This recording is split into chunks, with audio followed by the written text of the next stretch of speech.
ये वीडियो दो पार्ट में होगी।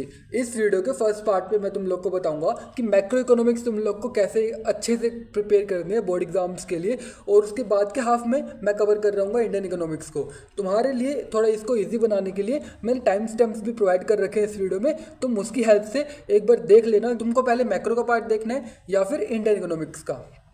लेकिन ये मत भूलना बोर्ड्स के नज़रिए से तुम्हारे लिए दोनों की दोनों बुक्स इंपॉर्टेंट है।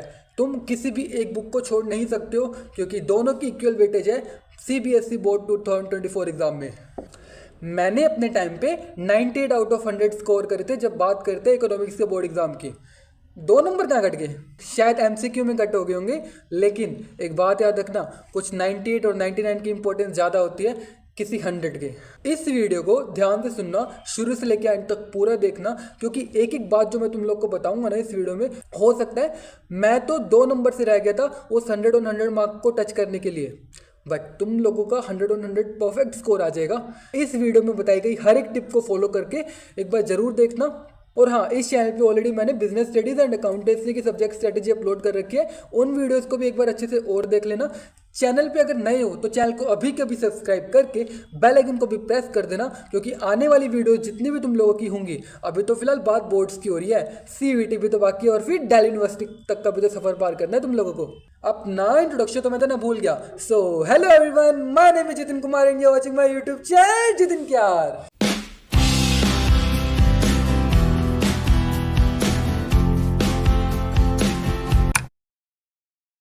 शुरुआत करते हैं मैक्रो इकोनॉमिक्स को तुम लोगों को कैसे अच्छे से कवर करना है। जब मैक्रो इकोनॉमिक्स की बात हो और हम न्यूमेरिकल्स को भूल जाएं, ऐसे तो हो नहीं सकता। आधी से ज़्यादा मैक्रो इकोनॉमिक्स भरी पड़ी है सिर्फ न्यूमेरिकल्स से ही। अभी शुरुआत में ही तुम लोग को मैं बता रहा हूँ, मैक्रो इकोनॉमिक्स में तुम न्यूमेरिकल्स को इग्नोर मत करना। एक प्रो टिप देता हूँ, जितने भी न्यूमेरिकल्स है ना तुम्हारे गवर्नमेंट बजट वाले चैप्टर से, या फिर बैलेंस ऑफ पेमेंट वाले चैप्टर से, या फिर तुम्हारा एडीएस वाला जो चैप्टर है, या नेशनल इनकम वाला चैप्टर, कैसे भूल गए हम नेशनल इनकम को, तुम लोग इन सभी चैप्टर्स के जितने भी फॉर्मूलाज एनसीईआरटी या फिर तुम्हारी रेफरेंस बुक में प्रोवाइडेड है, उन फॉर्मूलाज को पहले एक शीट पे अच्छे से लिख लो, ताकि ना तुम लोग को बार बार बुक पे या फिर गूगल ना करना पड़े किसी पर्टिकुलर फॉर्मूला को। राइट, एक शीट पे सारे फॉर्मूलाज अच्छे से नोट डाउन कर लो, और फिर ना जितने भी न्यूमेरिकल्स तुम लोगों की बुक के पीछे गिवन है। एक बात बता दूं, तुम लोगों ने अगर सीबीएसई का सैंपल पेपर खोल के नहीं देखा है, बहुत बड़ी बेवकूफ़ी करी है। सीबीएसई का जो सैंपल पेपर इस बार उन्होंने रिलीज किया है, उस सैंपल पेपर में न्यूमेरिकल कॉम्प्लेक्स नहीं है, इजी लैंग्वेज में तुमसे पूछ रखे है। बट गलती तुम लोग क्या करोगे, अगर फॉर्मूला ही याद नहीं रहा, फॉर्मूला में ही थोड़ी बहुत गलती कर दी, आंसर तो आ ही नहीं पाएगा। इसीलिए जो तुम न्यूमेरिकल प्रैक्टिस करो, सोच समझ के आराम से करना प्रैक्टिस। उन फॉर्मूलाज को पहले एक अलग से शीट पे लिख दो, ताकि बार बार जब भी तुम कोई न्यूमेरिकल सोल्व करो वो शीट तुम्हारे पास होगी। तुम देख देख के अभी फिलहाल कोशिश करो सोल्व करने का, ताकि एक बार कॉन्फिडेंस बिल्ड हो जाए। और एक बार अगर कॉन्फिडेंस आ गया क्वेश्चन सोल्व करते टाइम, तुम्हारे न्यूमेरिकल बनने लगेंगे जब बात करें हम सैम्पल क्वेश्चन पेपर में या फिर मेन बोर्ड एग्जाम में। ऐसे कई सारे अभी स्टूडेंट होंगे जिन लोगों का अभी सिलेबस ही कंप्लीट नहीं है।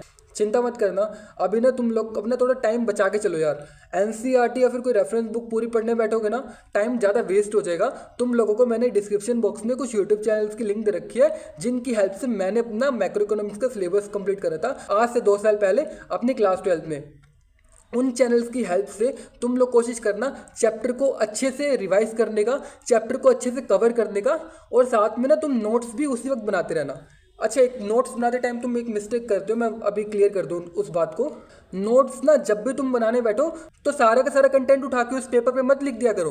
पेपर पे सिर्फ बुलेट पॉइंट्स मेंशन किया करो, क्योंकि ना बुलेट पॉइंट्स के जरिए ही तुम लोगों का कंसेप्ट रिवाइज होगा जब तुम वापस वो शीट उठा के रिवाइज करोगे अपने बीच के प्रिपरेशन डेज में।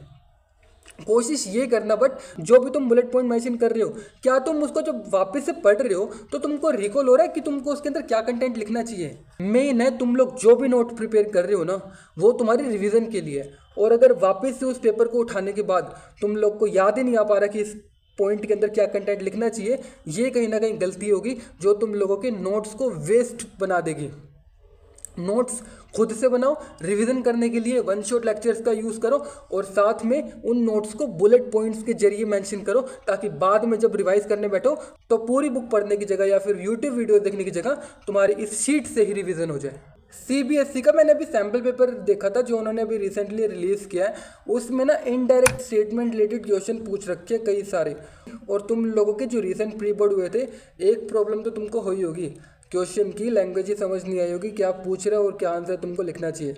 यहाँ पे एग्जांपल देके तुम लोग को अच्छे से एक्सप्लेन करता हूँ इनडायरेक्ट स्टेटमेंट वाले क्वेश्चन को कैसे सोल्व करना है। देखो स्क्रीन पे तुम लोगों को एक क्वेश्चन दिखाई दे रहा होगा, ये सीबीएसई ने अभी इस बार के बोर्ड में पूछ रखा है दैट कमर्शियल बैंक्स के पास ना अभी ज़्यादा एक्सेस फंड है, ठीक है। सिचुएशन ऐसी है कि लोग ना कमर्शियल बैंक्स के पास जा रहे हैं ना लोन लेने के लिए, तो कमर्शियल बैंक उनको आराम से फंडिंग प्रोवाइड कर रहा है, जिसके कारण ना मार्केट में इन्फ्लेशन आ गया। अब आरबीआई चाहता है ये इन्फ्लेशन को कंट्रोल किया जाए, कमर्शियल बैंक को कुछ भी करके इंसेंटिव दिया जाए कि ये सारा का सारा एक्सेस पैसा जो उनके पास रखा है ना वो आरबीआई के पास पार्क करे। इसके ऊपर कमेंट करने के लिए तुमसे पूछ रखा है। सिंपल सा है, यहाँ कौन सी पॉलिसी इस्तेमाल करेगी आरबीआई, वो reverse repo rate. Reverse repo rate क्या होता है, वो रेट जिस पे कमर्शियल बैंक आरबीआई को अपना पैसा जमा करा सकते हैं in exchange of higher returns, ठीक है। आरबीआई क्या करेगी, इन्फ्लेशन सिचुएशन को कंट्रोल करने के लिए अपना रिवर्स रेपो रेट इंक्रीज कर देगी, ताकि कमर्शियल बैंक वाले अपना वो पैसा किसी लेंडर को देने की जगह डायरेक्ट जमा करवा दे आरबीआई के पास। इससे पैसा जो होगा मार्केट में कम हो जाएगा और इन्फ्लेशन की सिचुएशन कंट्रोल हो जाएगी। ये मैंने जो तुमको बताया है ना, ये सारा का सारा खेल है स्टेटमेंट को सही से पढ़ने का। जो भी तुम लोगों से इनडायरेक्ट क्वेश्चन में पूछ रखी हो उसको ध्यान से पढ़ा करो और सोचा करो ये सिलेबस से कैसे रिलेट हो सकती है। यहाँ पे तुम्हारा कंसेप्ट का रियल टेस्ट होएगा। और सीबीएसई हमेशा पेपर ऐसा ही डिजाइन करती है जब बात आती है मैक्रो इकोनॉमिक्स के थ्योरी पोर्शन की। इनडायरेक्ट क्वेश्चन की स्टेटमेंट सही से पढ़ना और फिर आइडेंटिफाई करना वो इनडायरेक्ट स्टेटमेंट किस तरीके से सिलेबस से रिलेटेड है और क्या बेस्ट रेलिवेंट आंसर तुम उसके लिए क्योट कर सकते हो अपनी आंसर शीट में। मैक्रो इकोनॉमिक्स के एग्जाम में एमसीक्यूज की अगर मैं बात करूं, दो टाइप के एमसीक्यू बनते हैं। या तो वो तुमसे पूछेगा डायरेक्ट डेफिनेशन बेस्ड एमसीक्यू, या तो वो तुमसे पूछ रहा होगा न्यूमेरिकल बेस्ड एमसीक्यू। यहाँ पे तुम लोग बस एक छोटी सी बात का ध्यान रखना, न्यूमेरिकल वाले अगर एमसीक्यू तुमसे पूछे हो ना, तुम लोग उसको सोल्व करके जरूर दिखा देना। हाँ थोड़ा बहुत टाइम लगेगा, लेकिन ये तुमको थोड़ी स्टेप मार्किंग में एडवांटेज दे देगा अगर तुम लोगों ने सही से एमसीक्यू के टाइम पे उस न्यूमेरिकल को सोल्व करके दिखा रखा होगा, इंप्रेशन अलग से पड़ेगा, ठीक है। और दूसरे टाइप के एमसीक्यू कौन से होते हैं, डेफिनेशन बेस्ड एमसीक्यू, जिसमें तुम लोगों से करेक्ट आंसर पूछा होगा। और ये तुमको तभी आएगा जब तुम लोगों ने सिलेबस अपने अच्छे से कंप्लीट करके रखा होगा। सिलेबस कैसे कंप्लीट करना है बताया था, वन शॉट लेक्चर्स का इस्तेमाल करो, ताकि अभी तुम जिस स्टेज पे हो ना उस पे तुम लोगों को और भी सब्जेक्ट्स पे ध्यान देना है। बुक रीडिंग करने के पीछे जाओगे तो सिलेबस ही कंप्लीट नहीं हो पाएगा यार। अच्छा तुम लोगों की मैंने एक छोटी सी हेल्प कर रखी है, डिस्क्रिप्शन बॉक्स चेक करना। डिस्क्रिप्शन बॉक्स में मैंने तुम लोगों को एमसीक्यूज की एक वेबसाइट की लिंक प्रोवाइड कर रखी है, जहां से तुम लोग सारे एमसीक्यूज फ्री में एक्सेस कर सकते हो। एट द एंड तुम लोगों के कंसेप्ट एमसीक्यू पे भी स्ट्रॉन्ग हो जाए, और अगर एग्जाम में कोई भी एमसीक्यू तुम लोगों से मैक्रो इकोनॉमिक्स रिलेटेड आ जाए, तुम लोग आराम से सोल्व कर पाओ। अब मैक्रो इकोनॉमिक्स का प्रेजेंटेशन इंपॉर्टेंट है एग्जाम में, आखिर उस आंसर को लिखना कैसे है ध्यान से सुनना। वापस यहाँ पे दो तरीके के क्वेश्चन बनते हैं मैक्रो इकोनॉमिक्स में, जैसे मैंने पहले बताया। या तो पहला होगा थ्योरी बेस्ड, या होगा तुम्हारा न्यूमेरिकल बेस्ड। अगर न्यूमेरिकल बेस्ड क्वेश्चन तुमसे पूछा है, कोशिश करना तुम उसको जितना एक्सपेंडेड फॉर्म में लिख सकते हो। छोटी से छोटी चीज, फॉर्मूलास, हर एक स्टेप वहाँ पे प्रॉपर मेंशन करना। एक बार अगर आंसर तुम्हारा गलत हो जाता है ना, एग्जामिनर तुम लोगों को आंसर की जगह ज़्यादा मार्क कर रहा होगा, तुम लोगों ने जो ऊपर स्टेप्स मेंशन करे होंगे। स्टेप्स इंपॉर्टेंट है, जितना एक्सपेंडेड फॉर्म में तुम न्यूमेरिकल को लिख सकते हो, शो कर सकते हो अपनी आंसर शीट में, ट्राई करना अगर तुमको ज़्यादा मार्क्स चाहिए तो। अगर सपोज 4 नंबर का क्वेश्चन तुमसे पूछा हुआ न्यूमेरिकल का, तुम्हारा आंसर कहीं ना कहीं गलत आ रहा है, तो उसका 1 नंबर ही कटेगा, 3 नंबर तो तुमको आराम से स्टेप मार्किंग के मिल जाएंगे। और दूसरे टाइप का क्वेश्चन कौन सा होता है, थ्योरी बेस्ड क्वेश्चन। अब थ्योरी बेस्ड क्वेश्चन ना या तो तुमसे वो डायरेक्ट पूछा होगा, या इनडायरेक्ट क्वेश्चन होगा जो कि स्टेटमेंट बेस्ड होगा। तुम लोग कोशिश करना जिस तरीके का क्वेश्चन है ना, शुरुआत उसी से करो। अगर इनडायरेक्ट स्टेटमेंट वाला क्वेश्चन आया हुआ है, पहले स्टेटमेंट को उसको लिखो और उसके बाद लिखो कमेंट, मतलब कमेंट वहाँ पे लिख के उसको अंडरलाइन करके थोड़ा हाइफन बना के, और फिर उसको तुम लोग का जो पॉइंट ऑफ व्यू है और वो स्टेटमेंट सिलेबस से कैसे रिलेटेड है, इस हिसाब से उस आंसर को अटेम्प्ट करना। पहले इनडायरेक्ट स्टेटमेंट ऊपर तुम लोगों ने मेंशन कर दी क्योट करके, और फिर तुम लोग को लिखना है कमेंट, और फिर डंडा डाल के, क्या बोल रहा हूँ, डंडा डाल के फिर उसके बाद उस आंसर को वहाँ पे तुम फ्रेम करना। अच्छा एक बात तुम लोगों ने मेरे से पूछी थी, लॉन्ग क्वेश्चंस के लिए कितने पेज भरने और शॉर्ट क्वेश्चंस के लिए कितने।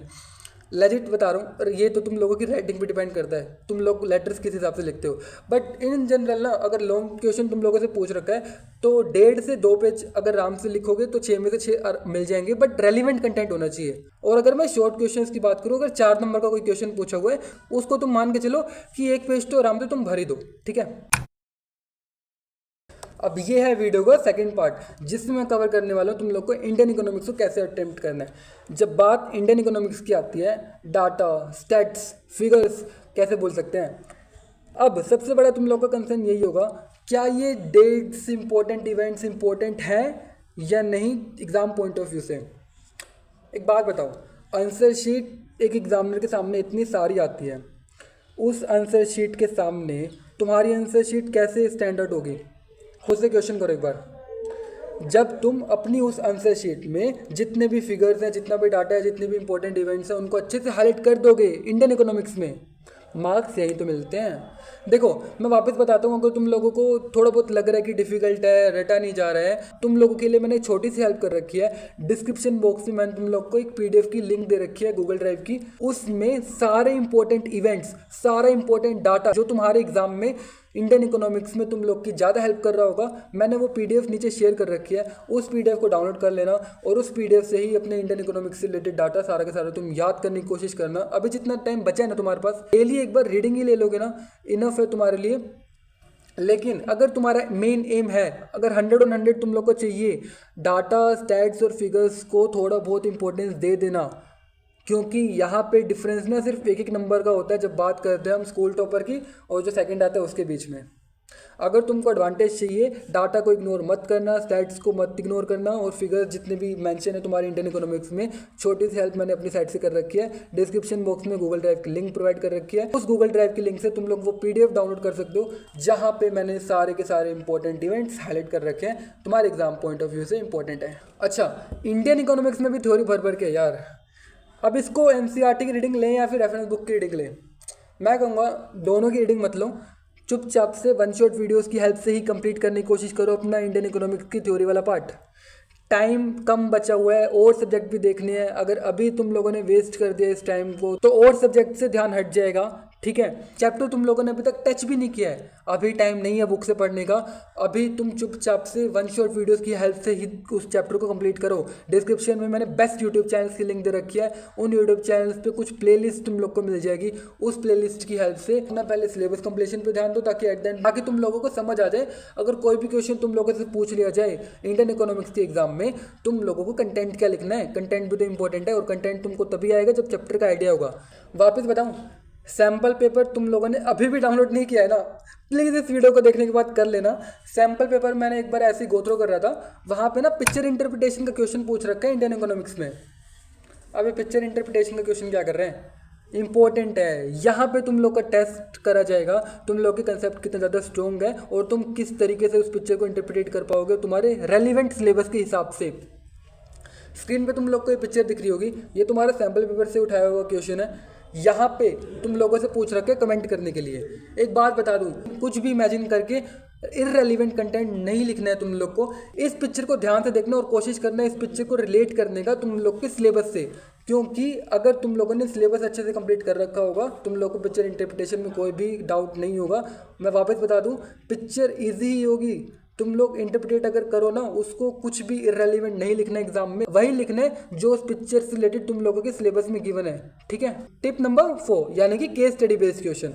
भाई मैं अभी बता रहा हूँ, इंडियन इकोनॉमिक्स में ना फ्री के नंबर होते हैं केस स्टडी बेस्ड क्वेश्चन में, मतलब कि सीबीएसई का सैम्पल पेपर वापस से तुम एक बार जरूर देखना, वहाँ पे तुम लोगों को केस स्टडी बेस्ड क्वेश्चन जो गिवन है ना, वो तुम लोग एक बार रीड करना अच्छे से, ऐसा लगेगा रीडिंग कॉम्प्रिहेंशन से क्वेश्चन आ गया। केस स्टडी बेस्ड अगर क्वेश्चन कभी भी एग्जाम में आ जाए, तुम लोग डायरेक्ट क्वेश्चन पे जंप करना और एक बार देखना क्या क्वेश्चन तुम लोगों के सिलेबस से पूछा हुआ है या फिर ऊपर जो पैराग्राफ गिवन है उससे पूछा हुआ है, क्योंकि कभी कभार हम टाइम वेस्ट कर देते हैं उस केस स्टडी को पढ़ने में, बल्कि जो क्वेश्चन होता है वो डायरेक्ट होता है सिलेबस से, ठीक है। कभी भी केस स्टडी को पूरा मत पढ़ना, डायरेक्ट क्वेश्चन पे जंप करना और क्वेश्चन को आइडेंटिफाई करने की कोशिश करना, वो सिलेबस से पूछा हुआ है या फिर वो केस से पूछा हुआ है जो वहाँ पे गिवन है। और अगर तुम लोग को कोई क्वेश्चन केस स्टडी से रिलेटेड गिवन है ना, बस कोशिश ये करना उस केस स्टडी में वो लाइन ढूंढने का जिससे रिलेटेड वो क्वेश्चन है, बिल्कुल state to state line to line answer मिलेगा तुम लोग को। बस कोशिश करना, अगर तुम उसको जब लिख रहे होगे ना एग्जाम में, तो वो तुम बिल्कुल कॉपी ना करो, अपनी लैंग्वेज में थोड़ा उसको मोल्ड करने की कोशिश करना,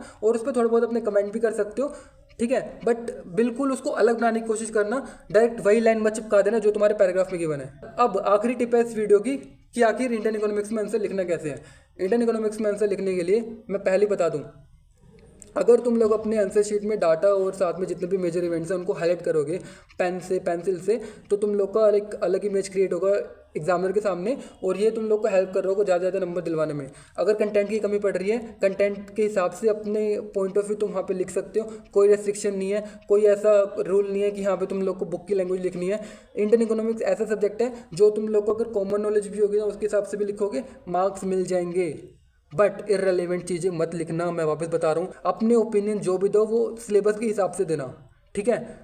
प्रेजेंटेशन का मैंने वे बता दिया, data, stats, figure, major events को हाईलाइट करना इंपॉर्टेंट है इंडियन इकोनॉमिक्स में।